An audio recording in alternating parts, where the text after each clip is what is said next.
Welcome back, ladies, gents, and non-binary siblings.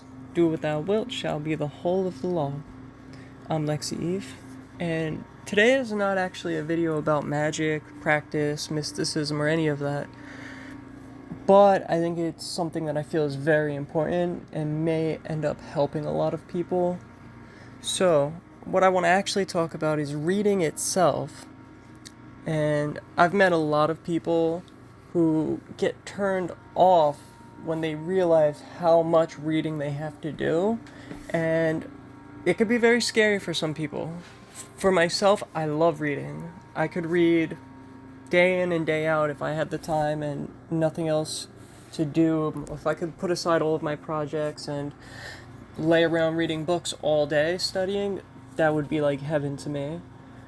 However, I can't do that right now. There was a point in time where, as I'll talk about, where I was able to do that. So for me, the reading lists are not very scary at all. But I've seen more than a few people not want to engage with the Thelema or the occult just because how much studying is involved. And yeah, it is a lifelong discipline.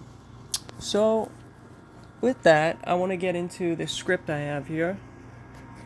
Being a Thelemite, you either need to read a lot, or listen to audiobooks, or talk extensively with people already schooled in the arts of occultism, and well, there's just a lot of ground to cover, and time to do it is limited.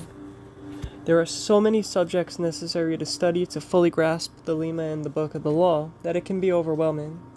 There's Kabbalah, numerology, Hermeticism, grimoire magic, Taoism, yoga, Sufism, Buddhism, of course all of the great philosophers, way back from Plato up to Kant, and that's just to name a few subjects. There's a lot more. There's tons of fiction that Crowley prescribes, and if you get into other authors in the occult, there's many books that they prescribe from all of these subjects and more, plus fiction that's based on occult topics that are either allegory or metaphorical in some way. So I've decided what I want to do is offer advice to help you improve your reading skills, and my aim is to help you tackle Thelema from a literary perspective. So I'm going to start off by giving a little storytelling. So back in 2012, I began my journey on the path. At that time, I didn't like reading, as I had never really read much. Looking back at my time in grammar school, I think it's because I never had teachers who connected with me and wrote me off either as a class clown or a troubled youth and never really gave me a chance. Their messaging told me that I wasn't capable of being a good student, so I was unfortunately one of the ones who fell through the cracks. In fact, I never passed 9th grade, and I was a high school dropout. There was, however, one teacher from when I was in 5th grade named Carmen La Rosa who actually took the time to understand me, talk to me like an adult, or at least a child worth giving the time of day to, and well, ultimately I responded. After a few months in her class, and after she went out of her way to engage with me, I actually made Student of the Month, and from that point I kind of wanted to do good in school, especially her class. The year prior, in 4th grade, the teacher gave us The Lion, the Witch, and the Wardrobe, and because that teacher was a particularly old, bitter, angry person, I hated that book and I refused to read it. Matter of fact, my mother had to do the book report for me because I refused to pick it up.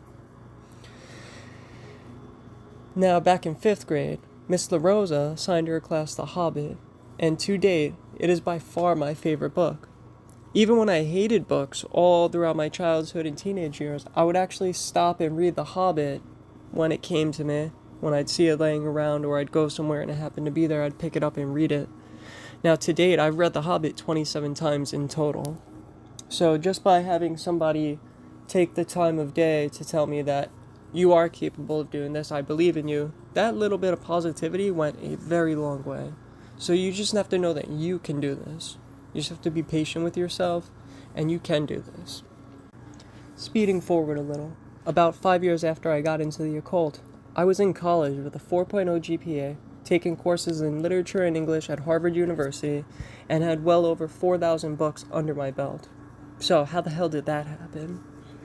Well, in 2013, I turned myself into the courts in Brooklyn on a warrant, and I decided that since I'd be going in for a while, I'd bring 3 books with me from the library. one of which was The Hunger Games.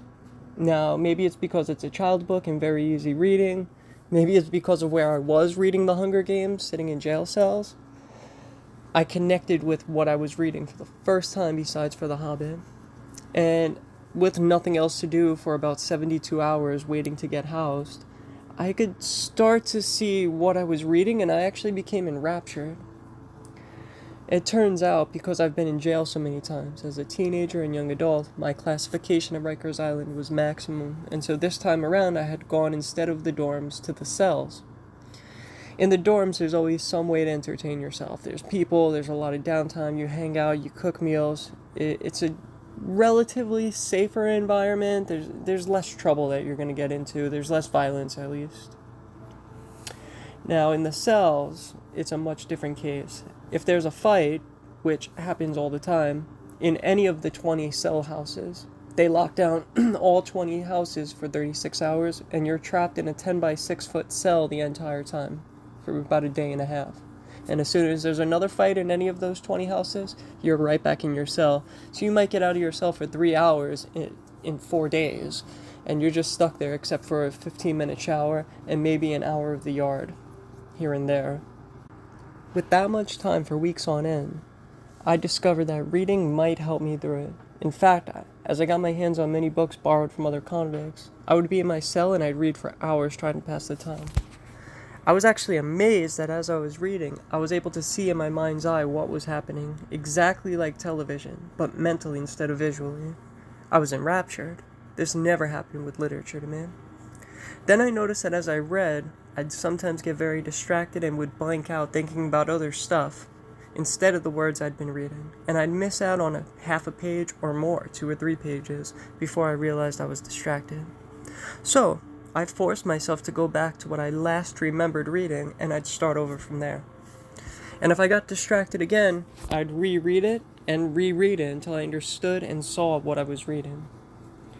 In time, the distractions came less and less, and I got better and became a stronger reader. In the 17 months I was in jail and prison, I had read almost 2,000 books.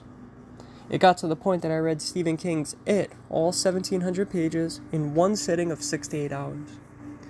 How I improved my reading skills was like this. I'd get a bookmark or a piece of paper and put it at the top of the page. I'd pick a speed and slowly bring the paper down the page, blocking off line by line. In weeks and months, I'd increase the speed incrementally until I could no longer increase the speed. At the end of my jail time, when I was about to come home, I was able to read an entire line of text in just a glance. Now, in the years since, I admit I've lost my speed reading powers, but not completely. Though today I could probably not sit for 8 hours reading it in one sitting, as I just don't have this same discipline due to life's distractions. I am, however, a much more powerful reader than back in 2013 when I'd started. Now I tell you these couple of stories just so that you could get a little identification of where I came from and know that I was not good at reading at all. In fact, it was one of my least favorite things to do. But getting through all of that, I've come to see that reading is a beautiful thing. It's actually powerful. The quest for knowledge breeds power you cannot understand until you have it. Further, you can do it. If you're one of the people like me, or like I was, who really just can't connect with literature, you see a book list and Thelema's not for me then because I can't read all of this, I want to tell you, you can do it. And like I shared here in my stories, here are tips that I could give you to read better and faster. When you get distracted and your mind slips off the text, go back to the last line you remember comprehending and start over from there. Read daily. Every chance you have a downtime, don't just sit there and scroll on your phone. Open a book, or at the very least, a PDF. If you commute on public transportation, 3 stops is enough to read a few pages of a book, and those 3 pages add up pretty quickly. Increase your speed. Like I shared in my stories, take a bookmark and begin sliding it down the page as you read. In time, go faster and faster, forcing your mind to read each line before it is covered and becomes inaccessible. And lastly, if you have a lot of time and a long reading list, You can read 5 to 7 books at a time. In fact, you will notice that when you're reading a subject for too long, your mind inevitably becomes groggy and your concentration will lack. Well, here's how to combat that. Have a rotation of books that are of many and various subjects. When you get groggy reading, take a 5-minute break and do literally anything else. Stretch, go outside, get something to eat, piece of candy, watch a YouTube video, do something short, 5 minutes. Doesn't matter what it is, just anything besides reading. Then, go to any of your other books, so long as it is of a different subject. You will find that you're completely refreshed and capable of reading like you had not just been groggy. Follow these tips and you will be amazed at how well your reading skills will improve. You've got this. So that's the end of this video. It's short and sweet. I do hope you take those suggestions. I hope that if you're scared of reading, this in some way helps you. This video is probably not meant for anybody. A lot of people into the cult force themselves to go through the book list or find other means. There's audiobooks, talking to people, listening to videos about subjects. There's different options, but I do hope that people pick up more physical books, as it's just something very special to me to feel the paper and flipping a page as you sit there and dive into whatever you're getting into. Yeah, it's just a very unique life experience, and if you don't have that experience very often reading and it's just not one of your things, give it a shot. You know, take my tips, force yourself to read. Bring a book with you on the train instead of your phone, especially like most trains in New York City. As soon as you go through the tunnel, you lose service. So I love having a book with me because I really can't be on my phone searching Facebook or whatever the whole entire time. So reading is just fundamental. Besides for that, just part of being a Thelemite is the curriculum. And yeah, there's a lot of books. So just dive in head first. That's all I can really say. Love is the law. Love under will. Hope to see you in the next one.